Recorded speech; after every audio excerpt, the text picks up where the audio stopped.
What's poppin' YouTube? Welcome back to my channel. My name is Brianna in case you are new here. So as you can see by the title up top, we're about to get really raw. We're about to get really into a serious topic right now. So in some of my videos I've kind of already mentioned it, but I have cancer and I have specifically chronic myeloid leukemia. So this video is all about how I got diagnosed, like what led up to being diagnosed, and a little bit of how I'm doing right now. So the day that you are watching this is actually my 6-year anniversary since being diagnosed. I was diagnosed August 5th, 2015 with chronic myeloid leukemia, and honestly, if you've been following me for a while, or you know your friends or family, things like that, you know that that was the day that my whole life changed. And every year I kind of post a little bit about just little updates from then until now. So this video is just again talking more about, because I haven't publicly said it on YouTube, but this is just a video talking about what led up to me getting diagnosed and finding out that I have leukemia, and again, like I mentioned, where I kind of am now. So if you want to know more about my story, my journey, definitely keep on watching.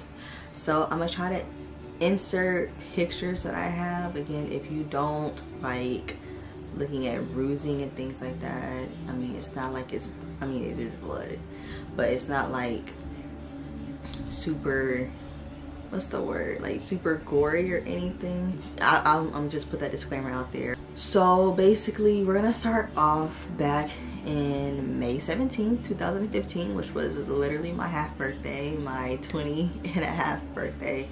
So essentially that day, shout out to my best friend Marina, you guys have seen her on my channel before. She noticed a bruise on my leg, definitely my, was it my left? Yeah, it was my left leg right in here. She noticed a bruise and she asked me, she said, hey, how'd you get that? And I looked at it because I didn't even know that I had it.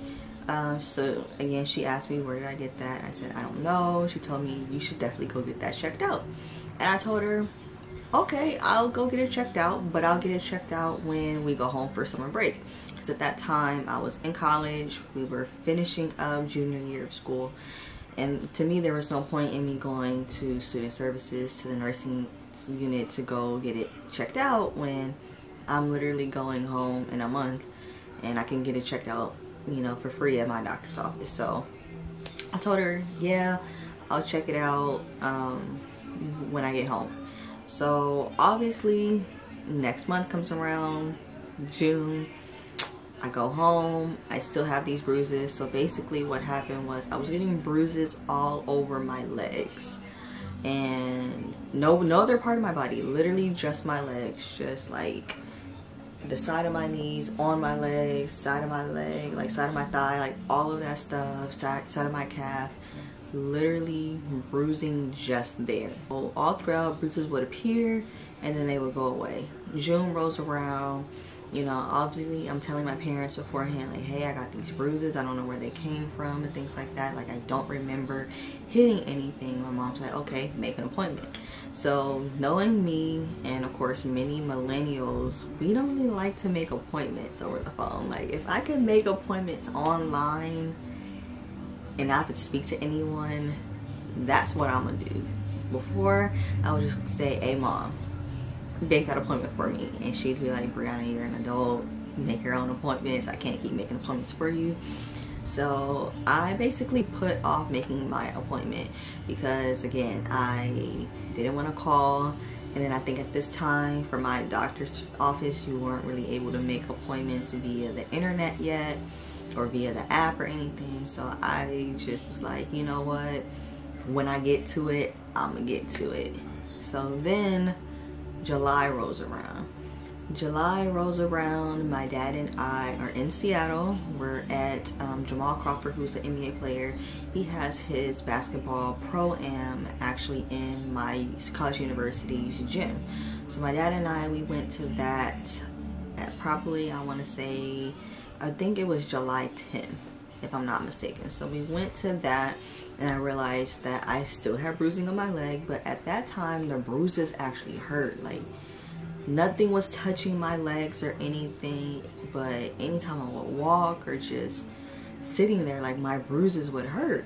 And I'm like, I really need to go to the doctor. But again, I don't want to call the doctor. I'd rather make an appointment online or have my mom call the doctor for me. So I continued to put off the bruising. Fast forward to like 2 weeks later, in July, it's time for my family reunion. Again, still have bruising going on that time, but I told myself when I was out at the family reunion, when you get back home, you're gonna make an appointment, go to the doctor. So I had that in the back of my mind. Of course, once I got home, still didn't make the appointment. So you can see where me not making an appointment and failing to make an appointment just contributed to the next events that I'm getting ready to talk about. So after that, fast forward to August 3rd.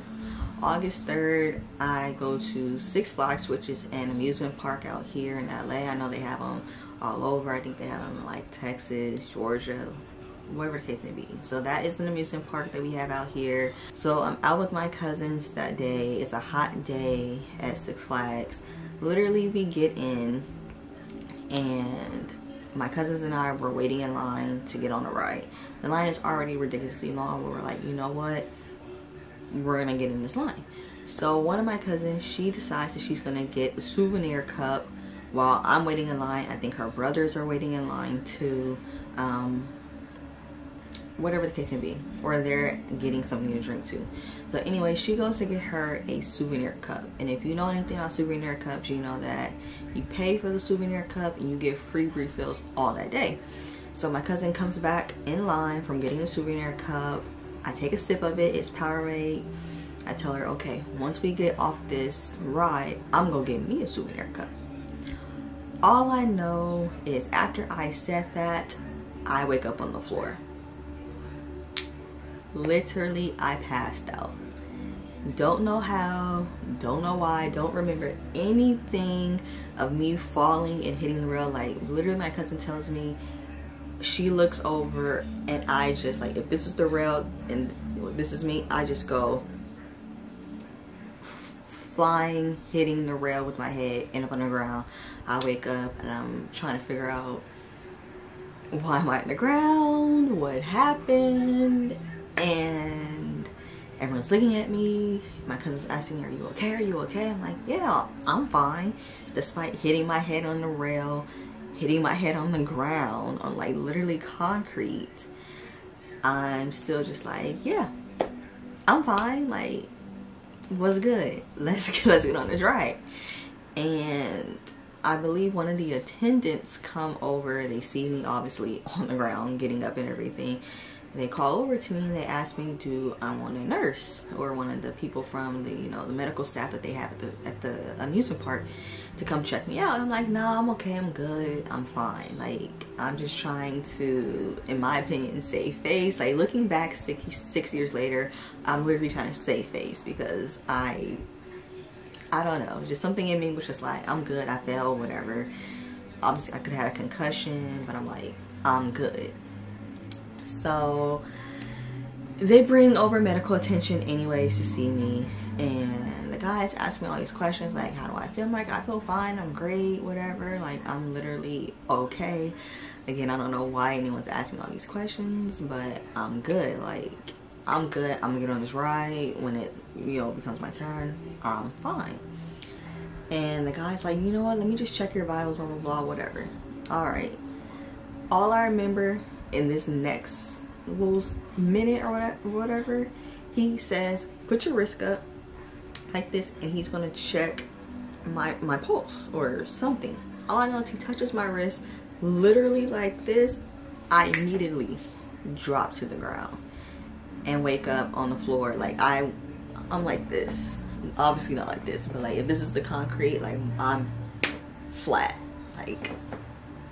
like that. And they're like, oh no, they put me in a wheelchair, they wheel me to the nurse's station. So at that time, of course, my cousins are going with me. Like, everybody get out the line. Like, I'm done. I'm not getting on no rides. Like, literally, we had just got into the park, got in line. I bought my ticket and everything. Wasted the entire day. Didn't even get to go on no rides. And I ain't been back to Six Flags since. So, my cousin's calling her mom and calling my mom, letting them know what in the world was going on with me. So my cousins, they all go to the nurse's station with me, and I kind of felt bad because it was like I'm basically ruining y'all's day. But, you know, obviously thank God for them because they wanted to make sure that I was okay. So we kind of just arranged that I was gonna go home. My cousin's boyfriend at the time came to pick me up and drop me off at my aunt's house where my car was. My mom met me in my aunt's house. My mom and I drove home, and she followed me and everything. Sorry for my hair, y'all. But yeah, so we all went home. My mom was like, you need to call the doctor right now, make an appointment for tomorrow. So I was like, okay, I'm gonna make this appointment. So obviously I call the doctor, I make an appointment, I schedule it for tomorrow, or should I say the next day, and I go to the doctor. So next day is August 4th. I go to the doctor, and I think this was my first time meeting this doctor too. I think she was my first, she's my new doctor because I had just transitioned from pediatrics to now adult. So I believe that was my first time meeting her. So, you know, I'm doing my exam. I let her know what's going on, that, you know, I passed out twice the day before at Six Flags. She's like, okay, we're gonna run some tests. I'm gonna get your blood work and everything. I think you're just dehydrated, so you're gonna do your blood test and then, or your blood work, and then after that, the next coming days, we're gonna do like an ultrasound of your heart, and then we're gonna also do like a, I want to say it was like a EKG, or just, no, I want to say it was a heart monitor, because I remember I had to not shower for a whole day because she had put like they had put some stuff on my heart, like some tape stuff to, I guess, monitor my heart and make sure that I didn't, like, I guess I'll have like a heart murmur or any other heart condition. So yeah, so I went and did my blood work around, like, I can tell you the times, literally around probably like literally right after 5, so probably around 5:10, 5:15. Did my blood work, went home. 9 o'clock rolls around, and at this time it is somebody from my doctor facility calling my mom's phone, because I believe since I was still on her plan, they called her instead of calling my cell phone. But they called her and was like, we need you to bring Brianna to the emergency room because we need to rerun some tests. We want to make sure that the blood work that we got earlier in the day was not a fluke. We just need for her to do some more blood work. So my mom and I leave my house. We go to the emergency room, which is not that far from my house, thank God. And I think I go and talk to the emergency staff, tell them what the issue is or whatever they had told me to tell them, and then I go back out into the waiting room.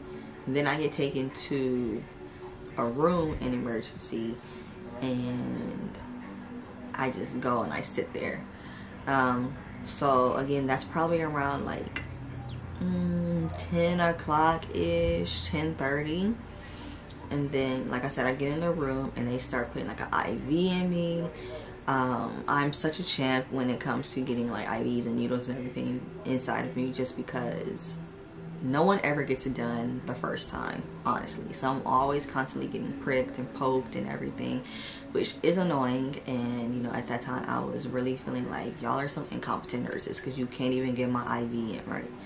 So, and on top of that, they weren't able to get all of my blood because my blood, once they were, I guess they were doing like some type of special test, and whenever they did get my blood and putting it into the tube, it started clotting, which is something that they couldn't use. So they had to keep coming back and drawing more blood, which again was very frustrating.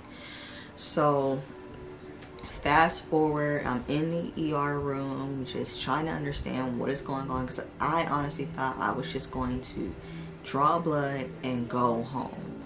but that was not the case. So around 11:30 rolls around. Here comes my dad coming in from work to the emergency room to check on me, and it's like, what's going on? Like, why are you in the ER? I'm like, I don't know.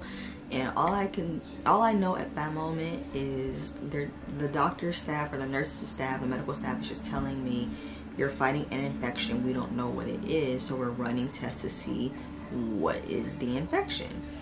And I have pictures and stuff like that too from Snapchat that I took that I still have, that again I'm gonna post them wherever I'm posting pictures.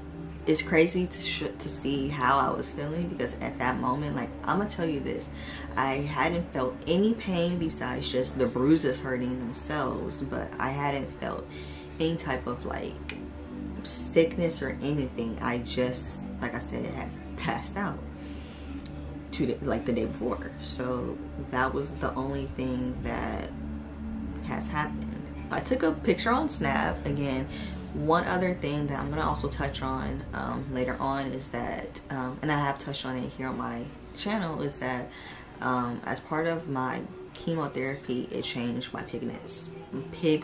So that was never this light. And the picture I'm getting ready to show as well also shows me my original color, which I miss my original color. But I posted a picture around, or I took a snap around 11:30, so 11:29 p.m. saying, when everyone is worried about you and you not, which I wasn't. I was fine. I'm like, I'm good, I'm gonna go home. And then I also did a snap that talks about, I'm fine though, but for real, I'm a G. Because at the end of the day, for me, I've been through worse. One thing about me that I don't know if I've talked about on my channel, but I was also a preemie. So I was born at 27 weeks and I believe 6 days, said my mom, but I was born at 6 months, 3 months early. So my birth was already a crazy experience. I've been through so much. So if you want to hear about that story, leave a comment down below if you want to hear about my birth story. Because to me, my whole birth story also like correlates with this time. Like I've had so many big moments, and that's not for me to brag and say like I'm better than anybody, but I've been through stuff, and it's nothing but God that brings me through the trials and tribulations that I have gone through. But my whole thought was, if I made it through my birth story, like how I came into this world, like there's no reason that I can't make it through whatever is happening in this moment. So at that point, like I said, I wasn't feeling any pain, anything at all. Like I was just like, I want to get home, like just take my blood so I can go home and be done with it. So as I mentioned, you know, they said that I was fighting some type of infection and they didn't know what was going on. By this time already, I had been up all day, so I finally go to sleep, and then around like 1 a.m., like 1:30 a.m., somebody on the medical staff comes in. They speak to my mom, but they don't know that I'm half awake and can hear them, and they basically just say, we think it's cancer, but we're not sure at this moment, so we're going to continue to run tests to rule out if it is cancer or not. And I know for a fact, well, I don't know for a fact, but I'm just guessing that my mom heard that. I believe she immediately either called my dad or she called my aunt. She called somebody to tell them what was going on. But obviously I stayed asleep. I didn't want to, you know, wake up or anything, but I just heard that, and I don't know what my immediate thoughts were, but you know, that was what was said. So around 5 a.m. on the 5th, because again, that happened on the 5th, I actually get moved from the ER room to an actual hospital room. So I was admitted into the hospital, and then around 7 a.m. someone else came in to take more blood for me, which again, an incompetent person couldn't find the thing, couldn't do anything, and I was poked multiple times, and again I was already annoyed that was happening. So I stayed in the hospital from, you know, 5 o'clock in the morning until probably around, I want to say I was released around maybe 4 or 5 p.m. and kept telling me that they were waiting for the chief oncologist and the chief doctor to read my notes and then come in and tell me what was going on. So probably around like 1:30, 2 o'clock, somewhere in the afternoon, my actual oncologist, she was the chief on call that day, she came in and basically broke the news to me and told me that I have chronic myeloid leukemia. Basically told me that my white blood cell count was super high than what it was supposed to be. So at that moment, my white blood cell count was at 120,000.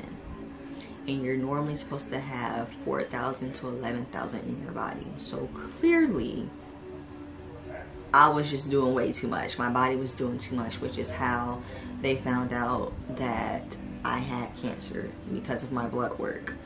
But she had told me that they had found it and caught it in its earliest stages, which I'm so grateful for, and that basically I would be doing chemotherapy orally through a pill, and that's how I was going to manage my cancer. She also told me that there was no cure at this moment, but she's always hoping for new strides for me because I'm so young. And then she also informed me that I would be able to still live like a long, normal, healthy life. Well, not really normal, obviously, but I would live a long and healthy life. So just hearing all of that was a lot for me because, of course, I was 20 at the time. Hadn't turned 21 yet. Had so many plans for my 21st birthday. This was also, again, right before school, so my mom and I were thinking about how am I going to do school. Was I going to take a year off? Like, how was it that I was going to finish school if I had this, if I had cancer? This is before, the chief doctor came in, but, it was a lot that was going on within my head and my mind because, this was not something that obviously I had planned to happen in my life. It just all of a sudden happened. And then, here I am in a hospital bed wondering, do I finish out college online? Do I take a year off? Do I transfer from my school in Seattle to the sister school out here in LA? Like, what is it that I do? So when the chief nurse, who's now my oncologist, when she came in and just told me, my options and everything, it kind of put us at ease that I would still go to school, but it was still like, what am I going to do next? So essentially she discharged me and she informed me that in a couple of weeks I was going to have to do a bone marrow biopsy, which is one of the hardest procedures I've ever had in my entire life. It was way worse than my eye surgery, honestly. But essentially I had to get a needle stuck into my bone marrow to extract bone marrow to basically confirm that I have cancer. And when I tell you, the needle was so painful. I want to say, I don't remember if they numbed the area because they put it right in my side, and I took a picture of it too, or either I took a picture of the bandage once it had finished, and then I had a little bit of keloid scarring there, but now it's gone. But honestly, you couldn't move. It was just so painful, like literally so painful. But thankfully, the person who did my operation, or the procedure I should say, told me I was one of the best people that had ever done it, because most people can't bear it because it's so much. It's so much on your body. It's so painful. But I took it like a G. And yeah, so I made it through it. It confirmed that I had chronic myeloid leukemia. And yeah. So fast forward to, I guess, right before I left for school, because essentially I did go back and finish my last year of college,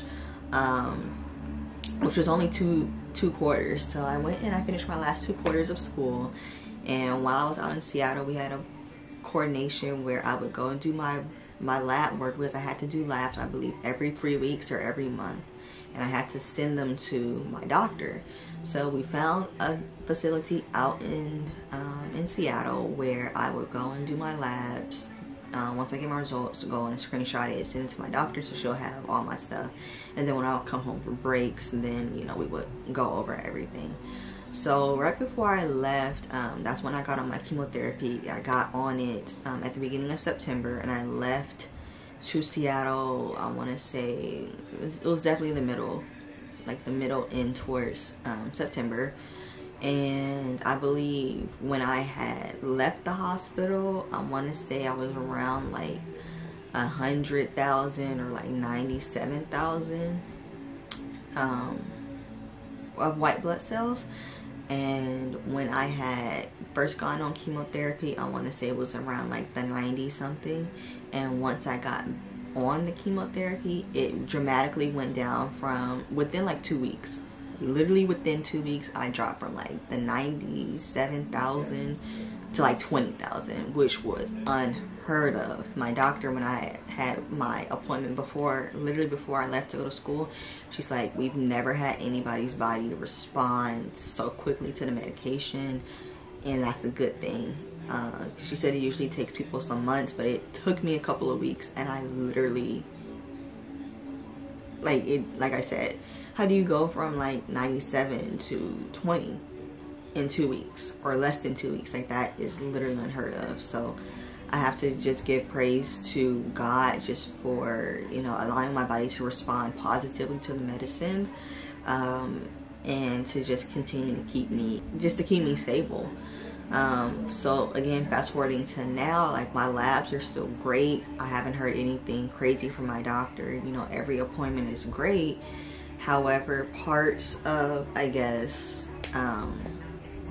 things that I personally am struggling with having my cancer is, part of it is the fact that I can't have children, or at least it's recommended that I don't get pregnant because my chemotherapy actually causes birth defects, and that's something that's always been messing with me because I want to be a mom one day. And it's, for me, oh my God, I'm getting so emotional over it just because it's something that I'm still dealing with.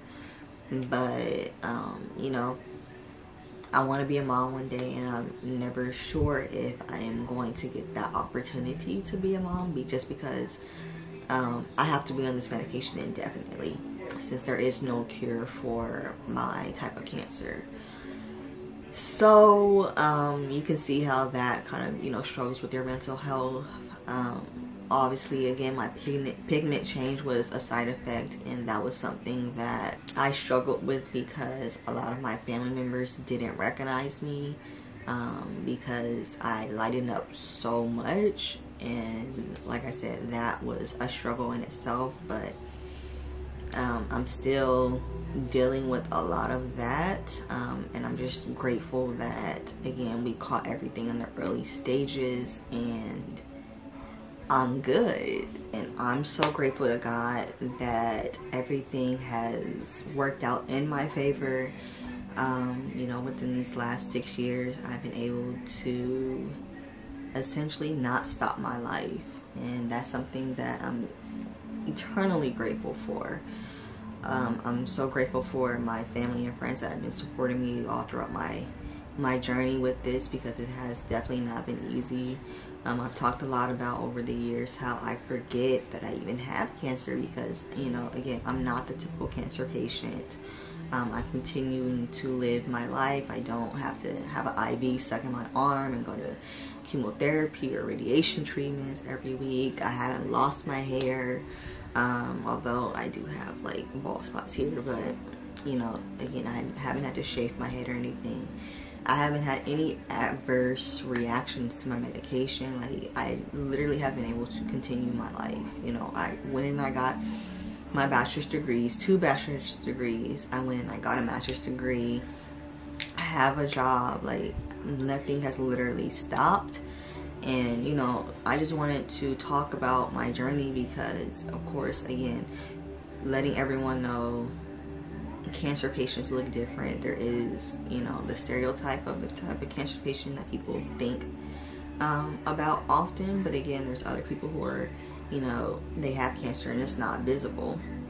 This video is essentially just to bring awareness to everyone to, again, go to the doctor, get your annual screenings, your checkups and everything, because again, had I waited even longer to postpone me making this appointment, who knows where I would have been.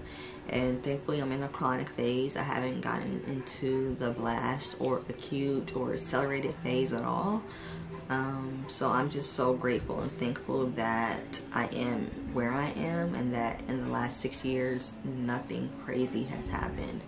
So I know this video is very long, but I just wanted to talk a little bit about, you know, how I got diagnosed, where I am right now with everything. You know, I still do have insecurities about myself, just because again, I wish to still live a normal life where I don't have to take the medication anymore. That was something that I had just spoken to my doctor about last month, and that put me in a weird headspace, just because she had mentioned to me about, you know, once I hit 10 years, then we can see about getting off the medication. But I don't want to wait 10 years. But if I have to wait 10 years, I'll wait, which again is another 4. So if I have to wait another 4 years to get off this medication, I will. But, you know, I think about the life that I want to live. Again, am I going to ever live that life? Am I ever going to, you know, achieve everything I want to achieve? And I know it's all in God's timing and God's plan, but, you know, you always worry about where's your life going to take you, where you're going to be in 4 years. You know, my diagnosis has kind of stopped me from doing certain things in life, but, you know, that's a different topic for another time. You know, it's just, again, I'm not going to say it's the diagnosis, but it's my own insecurities that, of course, I'm still working through and trying to, you know, understand, wrap my head around, and just accept. Because at the end of the day, you ain't never gonna be happy until you love yours. Like, that song really has touched my heart over the last 6 years. And if anybody knows me, or should I say if you watch my channel, you already know I love J. Cole. And honestly, that song Love Yours has really taken a, I don't want to say taken a big part, but it's been a really big part of my life, just because I don't like getting emotional, but yeah. But I talked about it, you know, in a Twitter thread that I posted, which the J. Cole did like. He out here, you know, getting prayers up for me.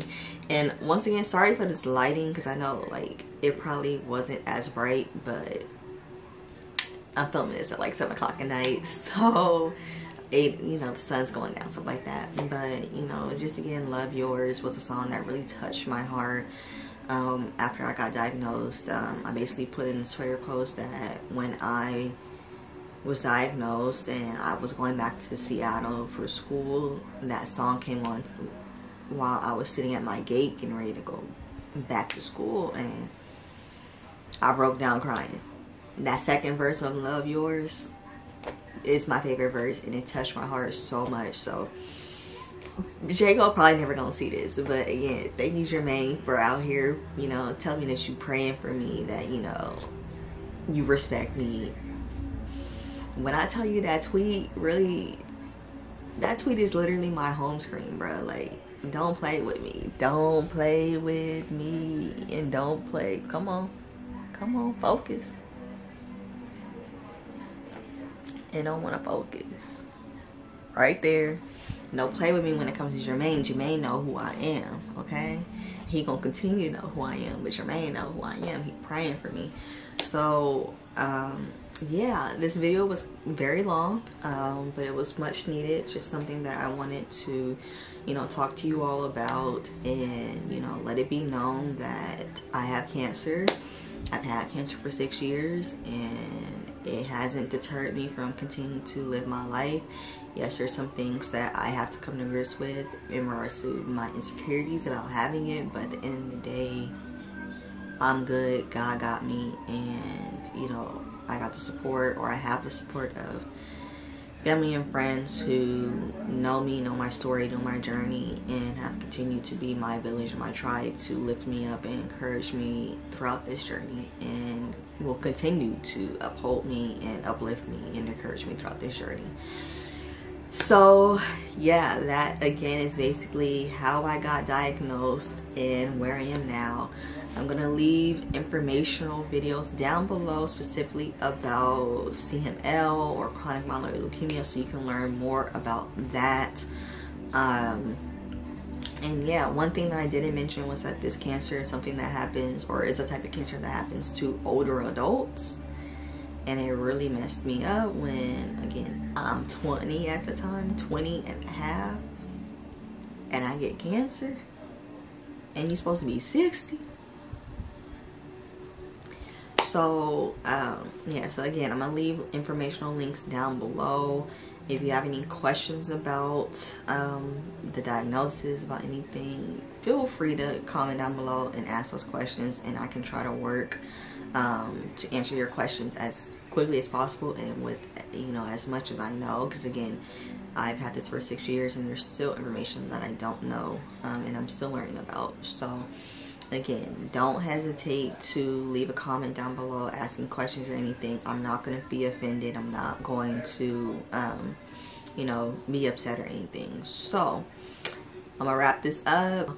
Subscribe to my channel if you haven't already. Hit the bell notification so you'll always be notified whenever I upload new videos. Hit the thumbs up button, like this video. Again, comment down below as well. Or if you want to see the video of me, or not see the video, but you know, have me talk about my birth, again, that has contributed to where I am now. So if you want to hear about that, let me know in the comments down below. But I guess, like I said, I'm gonna wrap this up. I'm gonna catch y'all in the next video. Until then, peace.